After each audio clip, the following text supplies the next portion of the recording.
How are you? How are you keeping? I'm doing good. So I set up 2 savings accounts and then I wasn't sure if that's a good thing, but I kind of wanted them to be separate. So I wanted the car separate and then I wanted the holiday money separate. You kind of told me to have a certain amount in my current account. Yeah.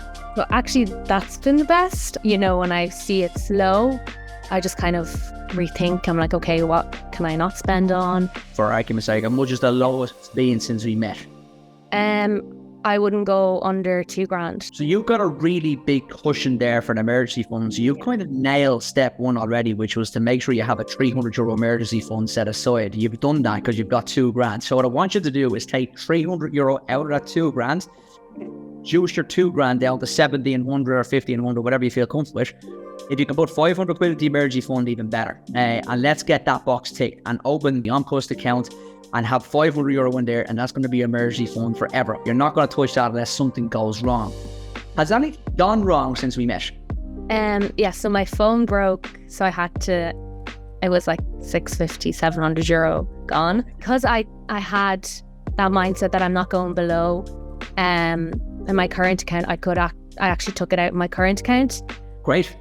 Then obviously kind of set me back for the savings, but it didn't worry me too much. What you should have done was you should have kept on with the savings and then used the $2,000 cushion to reduce it down to 1,300. What you're doing is you're kind of setting yourself up with a really good emergency fund, but you have it in the wrong place. You have it in your current account. So you need to put it in and leave it sit there. The reason being, even for your emergency fund or your short-term savings, you don't want to be able to see it.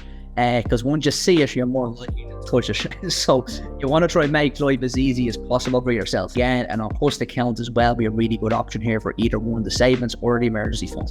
I looked into the pension for you. So it's a limited plan. A pension plan will make an employer contribution of 1% to your basic salary, and you will be required to also make a 1% employee contribution. So what's going to happen is you're on the low rate of income tax, okay? So you're paying 20% income tax. Every time you make a pension contribution, you're going to get 20% back, okay? So if the employer is making you put in 1% along with them putting in 1%, that means they're going to put in €330 a year, and you're going to put in €330 a year. But your €330 is only going to cost you, after your tax relief of 20%, €264. So you're going to get €66 from the revenue commissioners. It's only going to cost you $264. It is a small contribution, but I think it's better than no contribution. And it means then next year, if you increase by 1% every year, it means by the time you get to 30, you'll be up to 6 or 7% of your salary going in. And that's going to be so easy for you to do.